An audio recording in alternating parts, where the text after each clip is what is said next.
Hello everyone, once again welcome back to our YouTube channel federal republic. इस class को इस topic से start करेंगे बिकॉज इस टॉपिक से पहले लेसन नंबर 1 में जितने भी कॉन्सेप्ट है, जितने भी टॉपिक्स है, सभी को हमने पार्ट 1 की क्लास में डिस्कस किया है and this video is part 2 class of this lesson and also part 1 class link is in the description box. You can take help of description box.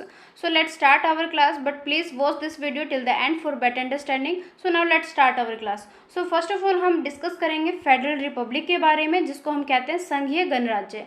तो यहाँ पर देखो किस तरीके से डीपली डिस्कस करेंगे इस टॉपिक के बारे में। In India there is a dual set of governments, कि हमारे भारत के अंदर जो सरकार है उनका ड्यूल सेट्स पाया जाता है, मतलब कि दोहरा समूह पाया जाता है। दोहरा समूह का मतलब है एक तरीके से दो ग्रुप पाए जाते हैं, दो अलग अलग टाइप्स के यहाँ पे सेट्स पाए जाते हैं। In the power is divided between centre and the states. और ये जो हम बात कर रहे हैं ड्यूल सेट का, वो कौन से हैं? सेंटर और स्टेट है, जिनके बीच में पावर का डिवीजन होता है, डिवाइडेड होता है पावर दो भागों में, सेंटर और स्टेट के बीच में। Again in order to have harmonious relationship between centre and the state, और दोनों के बीच में, सेंटर और स्टेट के बीच में हार्मोनियस रिलेशन बनाने के लिए, अच्छे संबंध बनाने के लिए, अच्छे तरीके से काम को कंप्लीट करने के लिए यहाँ पर इन 7th schedule the power is divided by giving 3 list like central, state and concurrent. और इसी चीज़ को बनाने के लिए कि यहाँ पे हार्मोनियस रिलेशन बना रहे, इसके लिए अनुसूची 7 जो है यहाँ पर पावर को डिवाइड करते हैं 3 भागों में। जो हो गया सेंट्रल हो गया मीन्स केंद्रीय हो गया, स्टेट हो गया, राज्य हो गया, कंकरेंट हो गया मतलब कि समवर्ती हो गया। तो ये था हमारा सरकार का डिवाइडेड जो उनके पावर है, मतलब मीन्स जो हमारे सरकार के जो पावर्स है उनको डिवाइड करने का एक तरीके से तरीका है।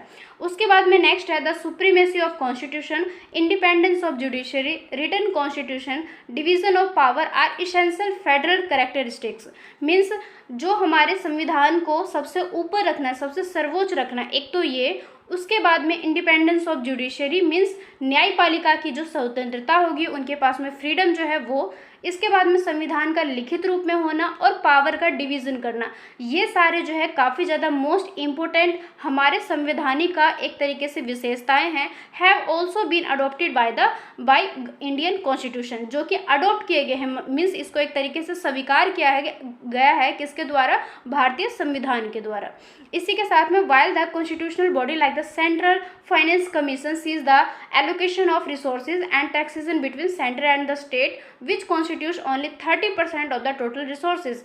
कि वहीं अगर बात करें हम कॉन्स्टिट्यूशनल बॉडी की, जिसको हम कहते हैं संवैधानिक संस्था, जैसे कि इसका एग्जाम्पल है सेंट्रल फाइनेंस कमीशन, जो कि देखते हैं कि किस तरीके से हमारे देश के अंदर जितने भी रिसोर्सेज है, जितने भी संसाधन है, इनका एलोकेशन किस तरीके से किया जाए। जो कराधान है मीन्स जो टैक्सेशन से रिलेटेड है, इन सभी को किस तरीके से सेंटर और स्टेट के बीच में रखा जाए, इनको देखते हैं। मतलब इनका जो काम है ये इन दोनों के बीच में रिसोर्सेज का एलोकेशन और टैक्सेशन को देखना है, जो कि while constitute only 30% of the total resources, जो कि हमारे टोटल रिसोर्सेज का ओनली 30% है।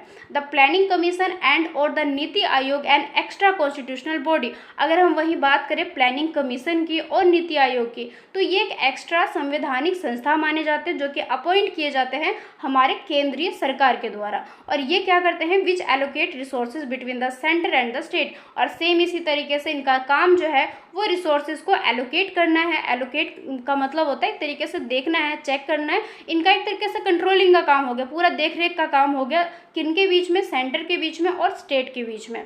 The NITI Aayog take cares of at least 70% of country resources. देश के अंदर जितने भी रिसोर्सेज होते हैं, टोटल 100% रिसोर्सेज, उसका 70% जो देखरेख का काम है, जो केयरिंग का काम है, वो किया जाता है नीति आयोग के द्वारा। इंडिया इज़ अ रिपब्लिक, जैसे कि हमें पता ही है भारत जो एक रिपब्लिक कंट्री है।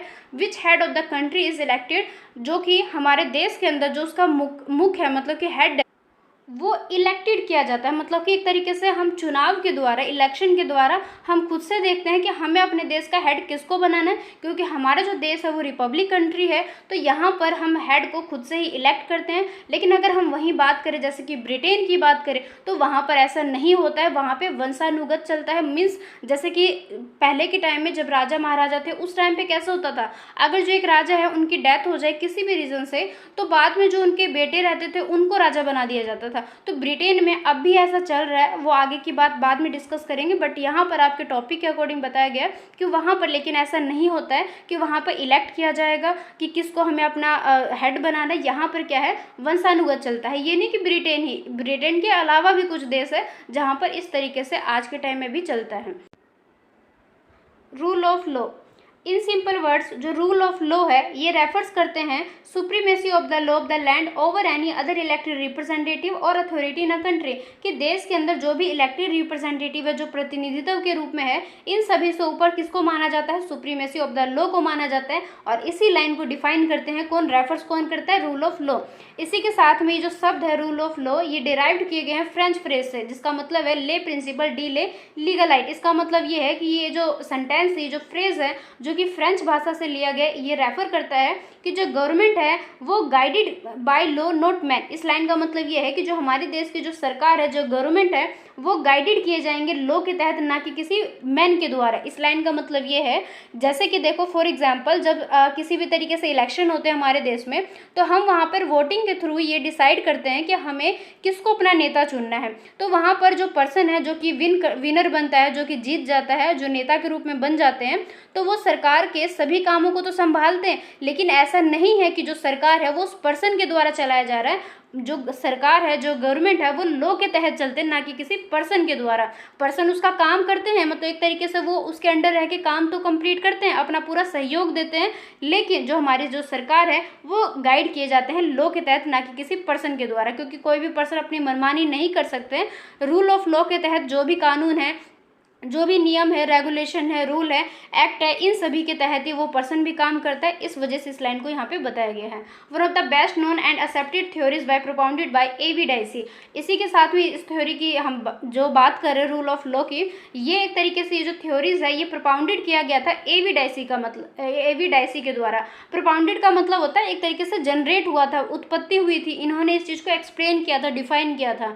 तो सबसे पहले ए.वी. डाइसी ने ही इस चीज़ को बताया था। साथ ही ये जो थ्योरीज है वो काफ़ी ज़्यादा फेमस हुआ था उनके एक बुक के द्वारा, मतलब कि उन्होंने ए.वी. डाइसी ने एक किताब लिखी थी जिसका नाम था the law of the constitution, जो कि हमारे संविधान के बारे में जो उसके नियम कानून है उनको उन्होंने इस किताब के अंदर, इस बुक के अंदर डिफाइन किया था। और उस बुक के बाद ही जो उनका ये थ्योरीज है रूल ऑफ लॉ का, वो काफ़ी ज़्यादा फेमस हो गया था। He had a theory that government should be based on principle of law. और उन्होंने इस थ्योरी में बताया था कि जो सरकार है वो बेस्ड रहता है, मीन्स आधारित रहता है प्रिंसिपल ऑफ लॉ के तहत, ना कि किसी पर्सन के अंदर। And also demonstrated this by explaining its 3 major pillar. इसी के साथ में जो थ्योरीज है यहाँ पर इसको और ज़्यादा अच्छे तरीके से एक्सप्लेन किया जाता है इनके 3 मेजर पिलर के तहत, मतलब 3 अलग अलग टाइप्स के मेजर पिलर है जो कि रूल ऑफ लॉ के जो कॉन्सेप्ट है, जो थ्योरीज है, उसको और ज़्यादा अच्छे तरीके से एक्सप्लेन करते हैं। अब वो कौन कौन से हैं पहले उन्हीं को डिस्कस करेंगे। सो देखो सबसे पहले है सुप्रीमेसी ऑफ लॉ। इसका मतलब ये है कि it denotes the country legal dominance and absolute power. The law applies to everyone including those who are not citizen. मतलब कि जो देश का जो कानून है, जो उसकी शक्ति है, जो उसकी पावर है, वो इस चीज़ को दर्शाता है, डिनोट्स करते हैं। और जो कानून है वो हर एक पर्सन पे अप्लाई होता है, उन पर्सन को भी यहाँ पे इंक्लूड किया जाता है, इन्वॉल्व किया जाता है जो कि हमारे देश के सिटीजन नहीं हैं। फॉर एग्जाम्पल जैसे कि हमारे देश के अंदर जितने भी नियम कानून है वो हम पर तो अप्लाई होते हैं, जो इंडियन पीपल है, जो इंडियन लोग है, पर्सन है, उन सभी पे तो अप्लाई होता ही होता है। साथ में अगर कोई पर्सन, मान लो कि कोई फॉरेन कंट्री का कोई पर्सन है जो कि हमारे देश में फ़िलहाल है, तो जो हमारे कानून है वो उन पे भी अप्लाई होंगे। ऐसा नहीं है कि सिर्फ इंडियन पीपल पे अप्लाई होंगे और बाकी जो फॉरेन सिटीज़न के जो पर्सन है उन पे अप्लाई नहीं होगा। तो ऐसा कुछ भी नहीं है। जो रूल है, जो लॉ है, वो सभी पे अप्लाई होगा, एवरीवन पे अप्लाई होगा, चाहे वो हमारे देश का सिटीज़न हो, चाहे बाहर देश का सिटीज़न हो, सभी पे अप्लाई होगा। एज ए रिजल्ट हम क्या कह सकते हैं, that the law established in a court of law must be enforced throughout the land with no exception। इसका मतलब ये है कि जो हमारे कानून है, जो कि अदालत के तहत जो हमारे कानून है, इसको पूरे देश में इन्फोर्स किया जाता है, एक तरीके से लागू किया जाता है, अप्लाई किया जाता है बिना किसी अपवाद के। No person has the right to impose law on themselves. और साथ में ही किसी पर्सन के पास में अधिकार नहीं है कि लॉ को वो एक तरीके से अपने ऊपर थोपने के समान लेंगे। सभी को एक तरीके से फ्रीडम भी है, ऐसा नहीं है कि रूल ऑफ लॉ के तहत सभी के ऊपर कुछ बैन कर दिया हो, कुछ उनके ऊपर मतलब किसी भी तरीके से रोक टोक कर दिया गया हो, तो ऐसा कुछ भी नहीं है। फ्रीडम भी है हमारे पास में, लेकिन ये एक तरीके से व्यक्ति को अपने ऊपर थोपने जैसा नहीं लेना है, एक तरीके से हमें आज़ादी के साथ में उस चीज़ को अपना के रखना है।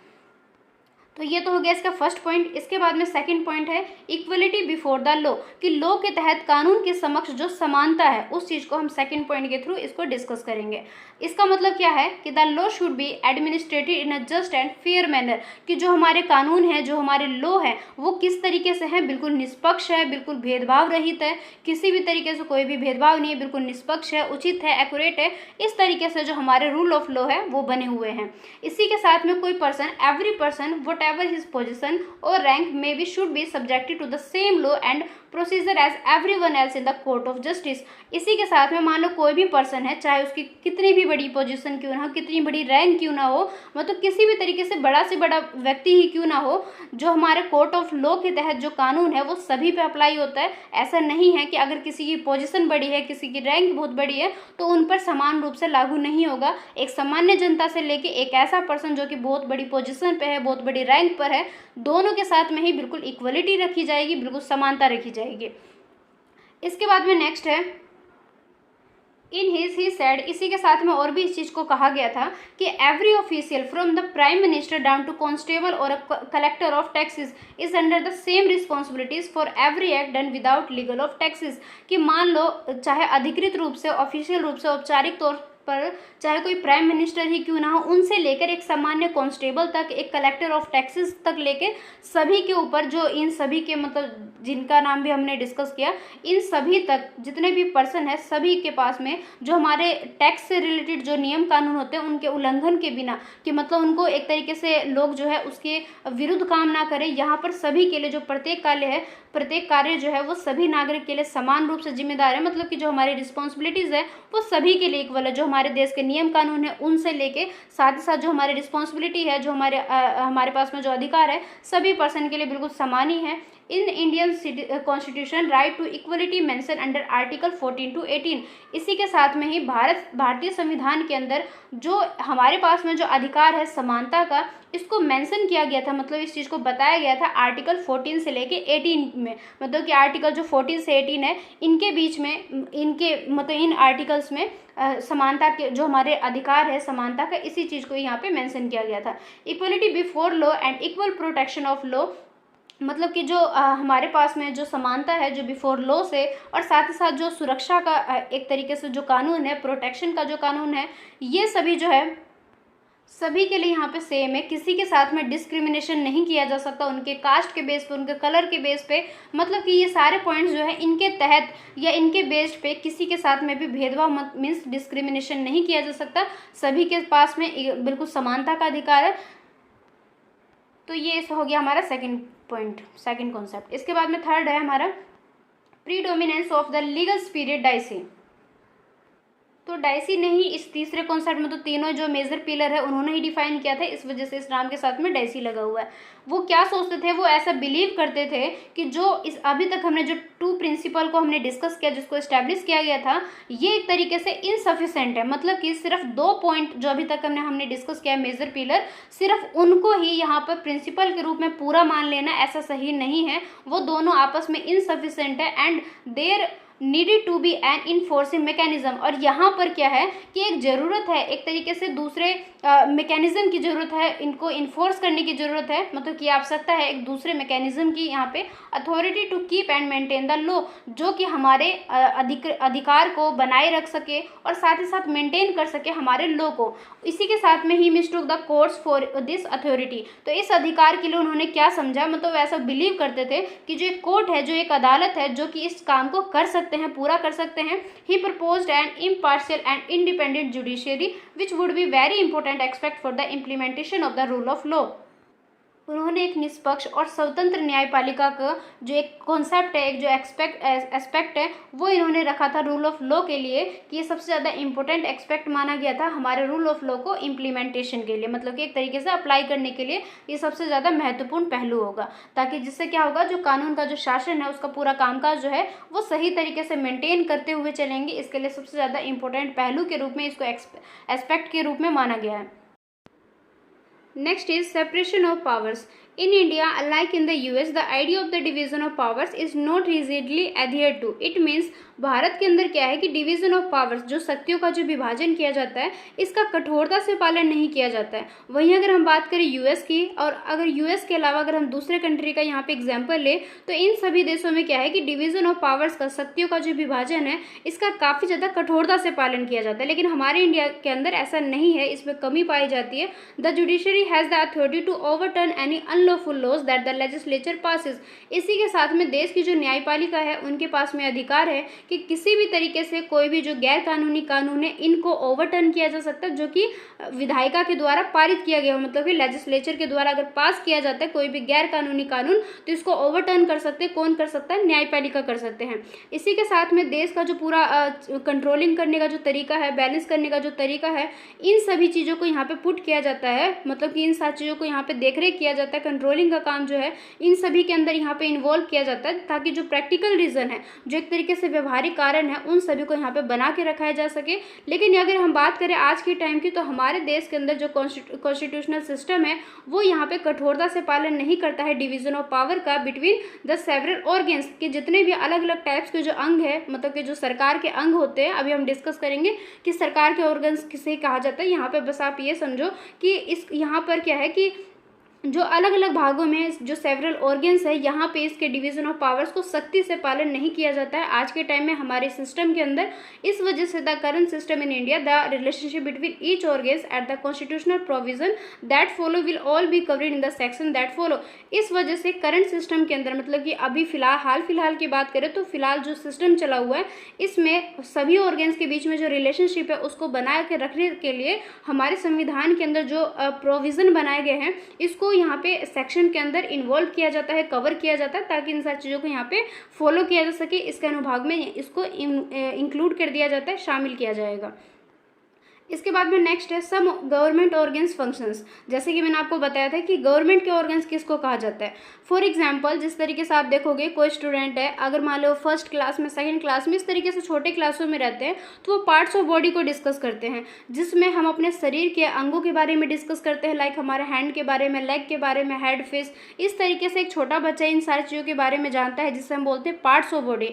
लेकिन यहाँ पर हम बात करें अपने देश के अंदर संविधान के बारे में, तो जो गवर्नमेंट के ऑर्गन्स हैं, उनको क्या कहा जाता है। तो देखो, कुछ ऐसे विभाग होते हैं, कुछ डिपार्टमेंट होते हैं, कई सारे ऐसे पार्ट्स में डिवाइडेड रहते हैं, जो कि काम तो करते हैं, लेकिन वो जो काम है, वो एक तरीके से सरकार का काम माना जाता है। वो सरकार की हेल्प करते हैं काम के द्वारा, तो वो सरकार के क्या है, एक तरीके से अंग माने जाते हैं, जो किसी न किसी रूप में सरकार को हेल्प प्रोवाइड करते हैं। तो इस वजह से इनको गवर्नमेंट का एक ऑर्गन माना जाता है, एक अंग माना जाता है। तो कौन कौन सा ऐसा अंग है, सभी चीज़ों को यहाँ पे डिस्कस करेंगे। सबसे पहले हम बात करेंगे ऑब्जेक्टिव के बारे में, कि जो गवर्नमेंट के जो ऑर्गन्स है, मीन्स उनके जो अंग है, उनका क्या उद्देश्य रहता है, क्या उनका ऑब्जेक्टिव रहता है। तो यहाँ से देखो, सेपरेशन ऑफ पावर का is intended to stop the abuse of authority by one person and group of people. कि देश के अंदर मान लो जब शक्तियों का विभाजन किया जाता है, तो यहाँ पर क्या हो जाता है कि कई बार कुछ पर्सन के द्वारा, हो सकता है कि वो पर्सन एक अकेला पर्सन हो, या हो सकता है कि यहाँ पे ग्रुप ऑफ पीपल हो, कि काफ़ी सारे व्यक्ति हैं जो कि एक समूह में इस तरीके से काम करते हैं, और वो अपने अधिकार का यहाँ पे गलत तरीके से दुरुपयोग करते हैं। तो इस चीज़ को स्टॉप करने के लिए, रोकने के लिए, दुरुपयोग को ख़त्म करने के लिए, रोकने के लिए इसको लाया गया है, ताकि इसका जो ऑब्जेक्टिव है, इसको फुलफिल किया जा सके। एक तरीके से जो सेपरेशन ऑफ पावर को मिसयूज़ किया जाता है, इसको यहाँ पे बैन करना है, स्टॉप करना, रोकना है। It will guarantee everyone freedom, और इसी के साथ में ये गारंटी देते हैं सभी लोगों की फ्रीडम का, सेफगार्ड सोसाइटी का from the state capricious, illogical and oppressive powers. और इसी के साथ में ये एक तरीके से गारंटी प्रदान करते हैं सभी पर्सन को आज़ादी का, और एक समाज में जो एक सेफगार्ड है, मतलब कि किस तरीके से आपको एक सुरक्षा मिलता है, इसको यहाँ पे रखा जाता है। कि जो भी एक तरीके से इलॉजिकल काम हो गया, या कैप्रिसियस हो गया, कैप्रिसियस का मतलब होता है एक तरीके से राज्य की मनमौजी हो गया, इन चीज़ों को, या ऑप्रेसिव पावर्स हो गया, मीन्स दमनकारी शक्तियाँ हो गया, इन सारी चीज़ों से, ये सारी चीज़ें जो गलत चीज़ें हैं, इससे अपने समाज को बचाना, इससे समाज को सुरक्षा प्रदान करना, ये सारी जो ऑब्जेक्टिव है, ये गवर्नमेंट के ऑर्गन्स का होता है।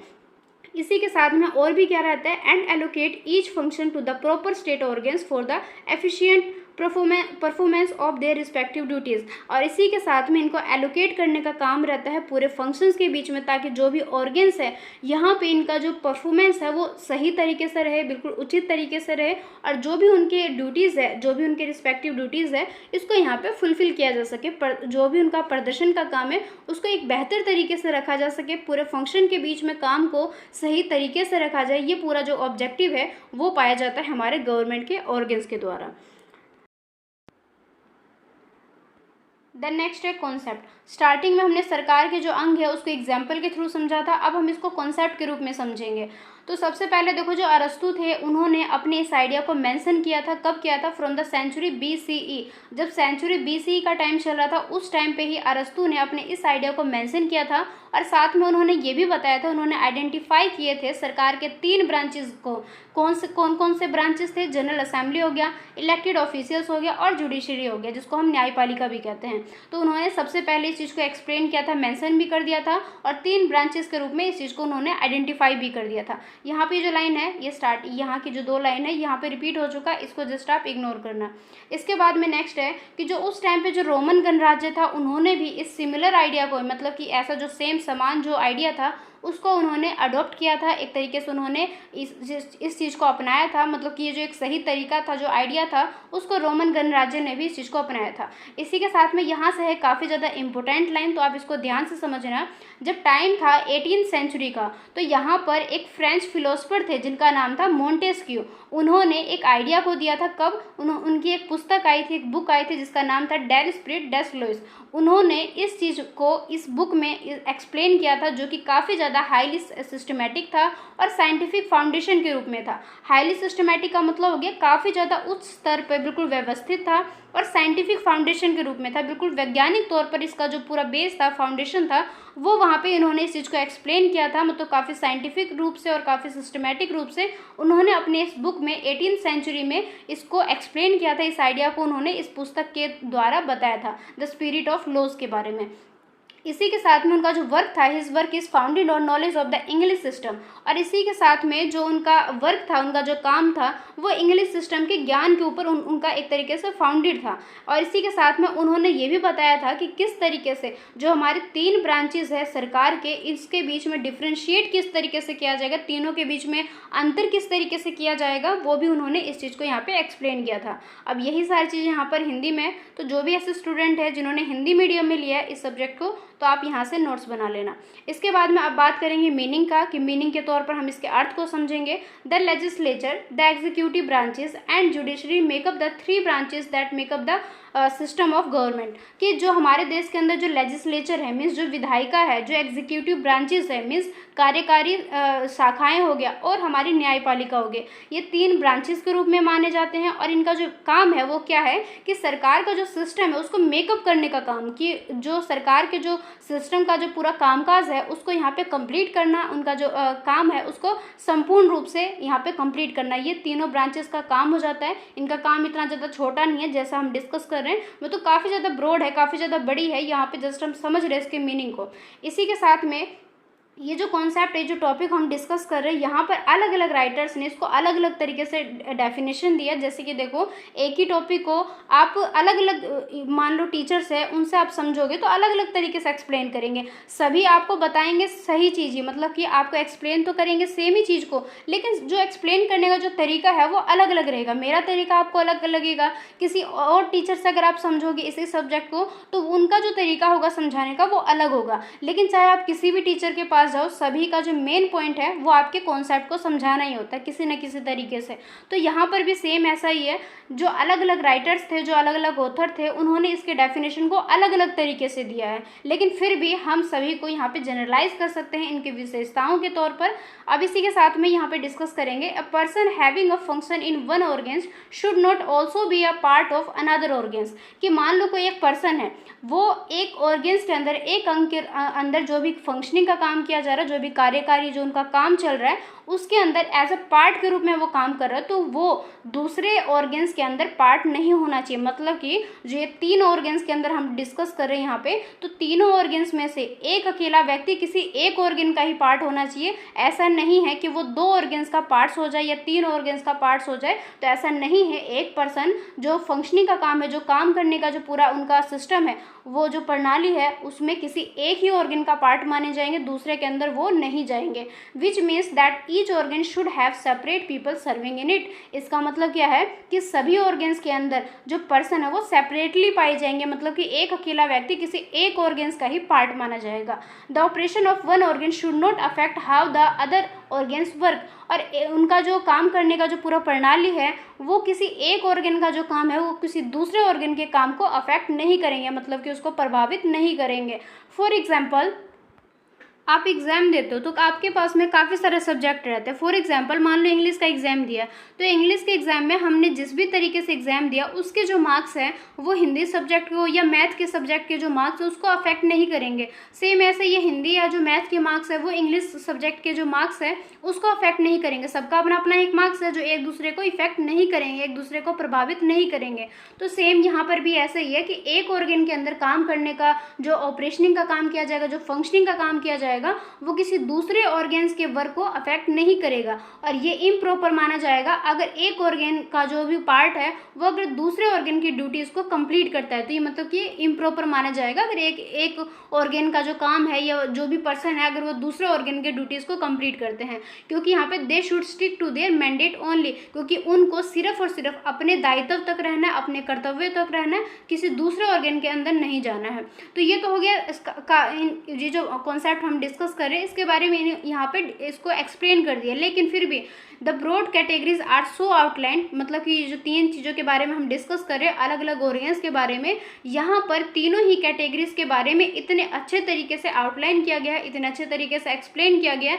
फिर भी एक कॉम्प्लिकेटेड देश हो गया जैसे कि इंडिया की ही बात करें, तो फिर भी यहाँ पर क्या है जो अलग अलग ब्रांचेस के बीच में फिर भी संघर्ष जो है वो चलता ही रहता है। मतलब कि यहाँ तक की लाइन में देखो, हमने बार बार इस लाइन को डिस्कस किया है कि एक ऑर्गन दूसरे ऑर्गन को अफेक्ट नहीं करेगा, एक ऑर्गन का पर्सन दूसरे ऑर्गन का पार्ट नहीं माना जाएगा। मतलब कि तीनों के बीच में आसानी से हम डिफ्रेंशिएट कर सकते हैं, आसानी से उनके बीच में अंतर को जान सकते हैं। इतना कुछ अंतर है तीनों के बीच में, फिर भी जो कॉम्प्लिकेटेड देश है लाइक भारत की हम यहाँ पे बात करेंगे, फिर भी तीनों ही ब्रांचेस के बीच में काफ़ी ज़्यादा यहाँ पे संघर्ष जो है वो चलती ही रहती है। तो ये इसका हिंदी मीडियम हो गया। Meaning of the doctrine, why is it necessary to have a division of power among the various state organs, कि ऐसा क्यों जरूरी है, ऐसा क्यों नेसेसरी है, बिल्कुल ज़रूरी चीज़ है, नीड वाली चीज़ है कि जो हमारी डिवीजन ऑफ पावर्स है इसको अलग अलग स्टेट के ऑर्गन्स के बीच में विभाजित होना चाहिए। इसके रिगार्ड में यहाँ पे टॉपिक को डिस्कस करेंगे। There are always more chances of bad administration, corruption, nepotism and abuse of power whenever there is a concentration of power in one place और अथॉरिटी, कि जब भी अगर हम अपने पावर्स को किसी एक प्लेस पर या किसी एक मतलब सिंगल एक अथॉरिटी के बेस पर हम यहाँ पे कॉन्सेंट्रेट करें, तो यहाँ पे सबसे ज़्यादा चांसेस हो जाते हैं बैड, मतलब कि एक बुरे प्रशासन का, करप्शन का, नेपोटिज्म का और पावर्स का गलत तरीके से दुरुपयोग करने का जो चांसेस है वो यहाँ पे हो जाता है। अब इन्हीं सारी चीज़ों को ब्रेक करने के लिए, रोकने के लिए ये जो टॉपिक है ये यहाँ पर एक तरीके से प्रोटेक्शन का काम करता है, एक तरीके से प्रोटेक्ट करता है लोगों की, और ताकि जो सिटीजन है वो इन सारी चीज़ों से मतलब कि एक तरीके से महफूज रह सके। और इसी के बाद में इसका एक तरीके से महत्व है कि ये जो टॉपिक है डॉक्ट्रिन का, इसका क्या महत्व है, तो ये एक तरीके से प्रोटेक्ट करता है लोगों की इंडिविजुअली रूप से, और साथ में जो कंट्रीब्यूट करते हैं सरकार को इफेक्टिव तरीके से विकास करने में। और इसी के साथ में the independence of the judiciary is upheld, और इसी के साथ में जो हमारे देश की जो न्यायपालिका है उसकी स्वतंत्रता को यहाँ पे अपहेल्ड करता है। अपहेल्ड का मतलब है एक तरीके से बरकरार रखती है, ताकि जो हमारी न्यायपालिका है उसका स्वतंत्रता मिले और अपने काम को वे एक स्वतंत्र रूप से करते हुए चले। इसी के साथ में हम यहाँ पे श्योर हो जाते हैं कि किसी भी तरीके से अनलॉफुल लॉ को यहाँ पे पास नहीं किया जा सकता हमारे लेजिस्लेचर के द्वारा, हमारे विधायिका के द्वारा। इसके बाद में नेक्स्ट है Indian constitutional status of power separation, कि किस तरीके से भारतीय संवैधानिक स्थिति में जो पावर ऑफ सेपरेशन है, मतलब कि पावर्स का किस तरीके से विभाजन किया जाता है, उसके रिगार्ड में हम यहाँ पे चीज़ों को डिस्कस करेंगे। सबसे पहले जो फर्स्ट पॉइंट है, the constitution fundamental framework include the notion of separation of power even if it is not reference in the document text, कि जो कॉन्स्टिट्यूशन का जो एक फ्रेमवर्क है, जो हमारे संविधान के अंदर जो कॉन्स्टिट्यूशनल जो फंडामेंटल का जो एक फ्रेमवर्क है, इसका जो एक ढांचा हुआ है, इसमें इन्वॉल्व किया जाता है देश के शक्तियों का विभाजन। लेकिन इसके साथ में ही भले ही क्यों ना कोई भी डॉक्यूमेंट टेक्स्ट को यहाँ पे हम साथ में उसके साथ में रेफरेंस क्यों ना दे दें, फिर भी जो सेपरेशन ऑफ पावर है उसको देश के कॉन्स्टिट्यूशनल फंडामेंटल फ्रेमवर्क के अंदर इन्वॉल्व किया जाता है, इंक्लूड किया जाता है। इसके बाद में नेक्स्ट है, this concept can not be broken by legislature passed by the legislature, कि हमारे देश के अंदर जो लेजिस्लेचर है, मीन्स जो विधायिका है, उनके द्वारा अगर कोई भी कानून को यहाँ पे पास किया जाता है तो इस टॉपिक को या इस अवधारणा को, इस कॉन्सेप्ट को यहाँ पे ब्रेक नहीं किया जा सकता, उसको तोड़ा नहीं जा सकता है। इसके बाद में नेक्स्ट है, the constitution make special reference to the 3 organs functions, कि जो 3 ऑर्गन फंक्शन है इसको यहाँ पे स्पेशल रेफरेंस देते हैं। हमारी जो कॉन्स्टिट्यूशन है वो यहाँ पे तीनों ऑर्गन्स फंक्शन को यहाँ पे विशेष तौर पर उल्लेखित करते हैं। इसके बाद में नेक्स्ट है, let's examine a few of the constitutional article that advocate for the separation of power, कि जिस तरीके से पावर्स का सेपरेशन किया जाता है, विभाजन किया जाता है, यहाँ पर इसके संबंध में काफ़ी सारे आर्टिकल्स हैं हमारे संविधान के अंदर। इन्हीं सारी चीज़ों को अब हम यहाँ पे डिस्कस करेंगे। सबसे पहले हम बात करेंगे आर्टिकल 50 के बारे में। This provision require the state to keep the execute and judicial branches apart, कि जो आर्टिकल 50 है वो क्या करते हैं, मतलब कि जो आर्टिकल 50 है इसके अंदर जो प्रोविज़न है वो रिक्वायर करता है, वो एक तरीके से जारी करते हैं कि किस तरीके से राज्य के अंदर जो एग्जीक्यूटिव है कि कामकाज को किस तरीके से कंप्लीट किया जाएगा, कार्यकारी जो भी है, और जो हमारे न्यायिक शाखाएं हैं, जो हमारे जुडिशियल ब्रांचेज है, इसको अलग अलग रखना होगा। इस चीज़ को यहाँ पे आर्टिकल 50 के अंदर एक्सप्लेन किया गया है। उसके बाद में, however because this is covered by directive principle of state policy it is not binding. हालांकि जब हमने क्लास का स्टार्टिंग में, आई थिंक पार्ट 1 की क्लास में हमने डिस्कस किया था वहाँ पे डीपीएसपी के बारे में, जिसको हमने ये देखा था कि डायरेक्टिव प्रिंसिपल क्या है, वहाँ पे हमने इस चीज़ को डिस्कस किया था। यहाँ पे जस्ट उसको लेकर यहाँ पे एक टॉपिक है, क्योंकि जब राज्य के जो भी किसी भी तरीके से जो डायरेक्टिव प्रिंसिपल है, सिद्धांत जो है, जब इसके अंदर आते हैं, इसके अंतर्गत आते हैं, तो इसलिए किसी भी तरीके से ये बाइंड नहीं किया जा सकता है, किसी भी तरीके से यहाँ पे बाध्यकारी का मतलब होता है कि किसी भी तरीके से किसी को ऊपर मतलब कि एक जबरदस्ती नहीं किया जा सकता, एक बाइंडिंग के रूप में नहीं लिया जा सकता। As the nation executive leader, देश के एक तरीके से एग्जीक्यूटिव लीडर होने के नाते जो देश के जो प्रेसिडेंट रहते हैं, जिसको हम राष्ट्रपति कहते हैं, उनके पास में ये अधिकार रहते हैं कि कुछ सर्कमस्टांसिस में कुछ ऐसी परिस्थिति आ जाए, कुछ ऐसे टाइम आ जाए जहाँ पर लगता है कि हाँ ये चीज़ ज़रूरी है, तो वहाँ पे राष्ट्रपति के पास में ये अधिकार है कि वो इन सारी चीज़ों के बीच में आ सकते हैं और जो भी कामकाज है उनको उनके बीच में एक तरीके से इन्वॉल्व हो सकते हैं।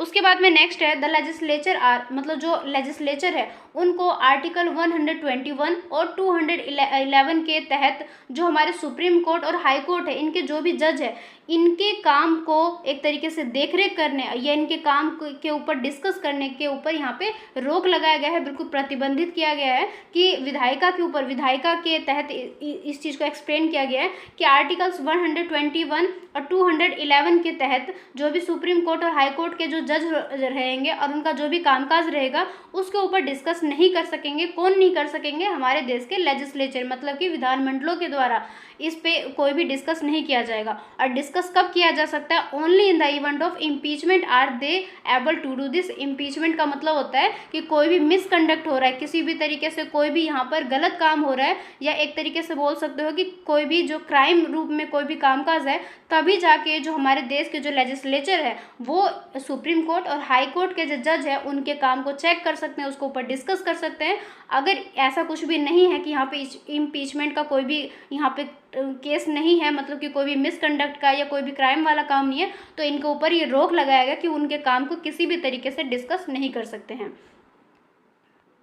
The president and governors are exempt from legal articles under article 361। और जो आर्टिकल्स 361 है इसके तहत जो देश के जो प्रेसिडेंट रहेंगे या जो गवर्नर्स रहेंगे, जिसको हम राज्यपाल भी कह सकते हैं, राज्यपालों के तहत जो कामकाज किए जाएंगे, इसको यहाँ पर लीगल तौर पर जो भी एक्शन लिए जाते हैं इन सभी से उनको छूट मिली हुई है। देन उसके बाद में नेक्स्ट है थ्रू स्पेसिफिक प्रोविज़न, और कुछ विशेष मतलब स्पेसिफिक प्रोविज़न के तहत इसके द्वारा the various organs impose check on one another as part of a system of check and balance. और जो एक विशेष प्रावधान होगी, प्रोविज़न होगी, इसके तहत जो अलग अलग टाइप्स के जो ऑर्गन्स है इनके बीच में अगर जो नियंत्रण का काम है, जो कंट्रोलिंग का काम है, जो बैलेंसिंग करने का जो काम है, इनके हिस्से के रूप में एक दूसरे के ऊपर जो है नियंत्रण लगाते हैं, मतलब कि एक दूसरे के ऊपर यहाँ पे कंट्रोलिंग करते हैं थ्रू स्पेसिफिक प्रोविज़न के अंडर। उसके बाद में नेक्स्ट है the judiciary has the authority to judicially evaluate the legislative and executive branches decision. और इसी के साथ में जो न्यायपालिका है उनके पास में अधिकार है कि वो एक तरीके से जो लेजिस्लेटिव है, जो विधायिका है, जो विधायिक का कामकाज है, और जो एग्जीक्यूटिव ब्रांचेस है इनके डिसीजन को, इनके निर्णय को यहाँ पे मूल्यांकन कर सकेंगे, इवेलुएट कर पाएंगे। उनके पास में ये अधिकार मिला हुआ है, किनके पास में? न्यायपालिका के पास में। According to Article 13, if a statute is unconstitutional, arbitrary or infringes fundamental rights, the judiciary has the authority to invalidate it. It means if we talk about according to Article 13, जो हमारे देश के स्टैच्यूट है, statute का मतलब होता है कानून, जो हमारे देश के कानून है अगर वो अनकॉन्स्टिट्यूशनल हो जाए, किसी भी तरीके से मनमानी करने लग जाए और इन्फ्रिंजेस करे हमारे फंडामेंटल राइट्स का, इन्फ्रिंजेस का मतलब होता है उल्लंघन कर देना, अगर वो हमारे देश के फंडामेंटल राइट्स का उल्लंघन करते हैं तो यहाँ पर देश की जो न्यायपालिका है उनके पास में अधिकार है कि वो इस चीज़ को इनवैलिडेट कर सकते हैं, अमान्य कर सकते हैं। नेक्स्ट है it may also declare executive activities that are against the law void. और किसी भी तरीके से कोई भी एग्जीक्यूटिव एक्टिविटीज़ अगर वो किसी भी तरीके से देश के जो कानून है उसके विरुद्ध हो जाते हैं तो उसको भी यहाँ पर अमान्य जो है वो घोषित किया जा सकता है। नेक्स्ट है the executive branches performance is also examined by the legislature. और देश के मान लो जो भी एग्जीक्यूटिव ब्रांचेस है उनके परफॉर्मेंस को यहाँ पर जो है लेजिस्लेचर के द्वारा जांच की जा सकती है, उनके द्वारा चेक किया जा सकता है टाइम टू टाइम। जिस भी तरीके से वो देखेंगे कि उनकी जो परफॉर्मेंस है हमारे देश के एग्जीक्यूटिव ब्रांचेस की वो किस तरीके से चल रही है और किस तरीके से वो अपने सारे काम को यहाँ पे करते हैं, इसकी जो जाँच है वो हमारे देश के लेजिस्लेचर के द्वारा मीन्स विधायिका के द्वारा की जा सकती है। नेक्स्ट है despite the judiciary independence the executive appoints the जज। और देश के जो न्यायपालिका की जो इंडिपेंडेंस है इसको देखते हुए मतलब कि इसके बावजूद भी जो एग्जीक्यूटिव है वो अपॉइंट्स कर सकते हैं यहाँ पे जज को, मीन्स जो कार्यपालिका है वो यहाँ पे न्यायाधीशों को, न्यायाधीशों का मतलब होता है जो जज होते हैं, जो अदालत के जो जज होते हैं इनकी जो है यहाँ पे नियुक्ति की जा सकती है, उनको अपॉइंट्स किया जा सकता है। नेक्स्ट है while respecting the constitutional restriction the legislature में also change the judgment foundation. संविधान के ऊपर जो प्रतिबंध लगा दिए गए, प्रतिबंध का मतलब ये है कि संविधान के पास में जो पावर है, जो शक्ति है, जो अधिकार है उसको भी कहीं ना कहीं लिमिटेड कर दी जाती है, मीन्स उनके ऊपर भी कुछ लिमिटेशन लगा दी जाती है ताकि संविधान अपने पावर का लिमिटेशन के बाहर यूज़ ना कर सके। तो ये जो लिमिटेशन है वो एक तरीके से अच्छी चीज़ें हैं ताकि संविधान के पावर का अच्छे तरीके से यूज़ किया जा सके। तो इस चीज़ को यहाँ पर रिस्पेक्ट देते हुए, सम्मान देते हुए ये इस चीज़ को बताया जाता है कि जो लेजिस्लेचर है, जो विधायिका है, उनके पास में अधिकार है कि वो चेंजेस कर सकते हैं जजमेंट फाउंडेशन के अंदर। जो फैसला लेने का, जो निर्णय लेने का, डिसीजन लेने का जो एक बेस होता है, एक आधार होता है, एक फाउंडेशन होता है, इसको यहाँ पे चेंज किया जा सकता है, बदली जा सकती है देश के लेजिस्लेचर के द्वारा। नेक्स्ट है a system of check and balance. देश के अंदर जो जांच पड़ताल करने का, जो चेकिंग करने का और साथ ही साथ जो संतुलन बना के रखने का, जो बैलेंस करने का जो एक तरीका है, प्रणाली है, पूरा सिस्टम है, ये यहाँ पे बिल्कुल सुनिश्चित करते हैं, बिल्कुल श्योर करते हैं that no one organ can become supreme, कि देश के अंदर जितने भी ऑर्गन हैं उनमें से किसी को भी हम सबसे सर्वोच्च नहीं कह सकते, किसी भी अंग को हम सबसे ज़्यादा सुप्रीम नहीं बना सकते। क्यों नहीं बना सकते? क्योंकि देश के अंदर जितने भी ऑर्गन हैं सभी का अपना अपना एक एरिया है, काम करने का एक पूरा तरीका है। किसी को भी हम किसी भी बेस पे ये नहीं कह सकते कि कौन सा ऑर्गन सबसे सुप्रीम है, कौन सा नहीं है। तो ऐसा हम नहीं कह सकते, सभी ऑर्गन इक्वल है क्योंकि सभी का अपना अपना एक इम्पोर्टेंस है, अपना अपना एक काम करने का तरीका है। तो हम किसी भी बेस पे ये नहीं कह सकते कि कौन सा ऑर्गन सबसे सर्वोच्च है। नेक्स्ट है the constitution ensure that every organ discretionary authority falls within the bounds of democracy. इसी के साथ में संविधान इस चीज़ को यहाँ पे सुनिश्चित करके बताते हैं कि देश के अंदर जितने भी ऑर्गन है सभी के पास अपने अपने अधिकार है, अपने अपने अधिकारों का यूज़ वो अपने एरिया में करते हैं। मीन्स उनका जो भी एक काम करने का जो पूरा सिस्टम है, पूरा जो तरीका है, उसके अंदर अपने अधिकारों का यूज़ करते हैं।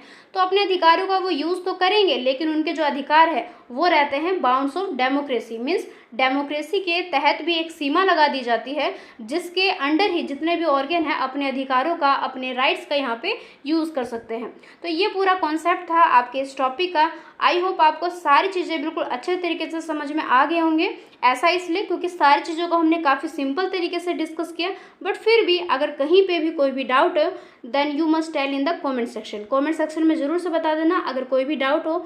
तो आज की इस वीडियो में बस इतना ही डिस्कस कर लेते हैं। इसी लेसन के कुछ रिमेनिंग टॉपिक है जिसको हम पार्ट 3 की क्लास में डिस्कस करेंगे, तो पार्ट 3 की क्लास को मिस मत करना, क्योंकि पार्ट 3 की क्लास के साथ ही जो पूरा यूनिट फर्स्ट है वो पूरा कंप्लीट हो जाएगा। तो पार्ट 3 की क्लास की जो लिंक है वो आपको इसी वीडियो की डिस्क्रिप्शन बॉक्स में मिल जाएगा, तो आप वहाँ से डायरेक्टली देख सकते हो। तो फीडबैक भी ज़रूर से देना, आज की वीडियो आपको कैसी लगी, डाउट हो वो भी बता देना, सजेशन हो तो वो भी बता देना। और साथ ही in our Telegram group you will get all PDF, तो आपको टेलीग्राम पे ही सारी PDF मिल जाएगी। अगर आपको ये वीडियो पसंद आई, ये क्लासेस अच्छी लगी, then please do like and share and also subscribe our YouTube channel for more videos. Thank you so much, मिलते हैं नेक्स्ट वीडियो में। Thanks for watching.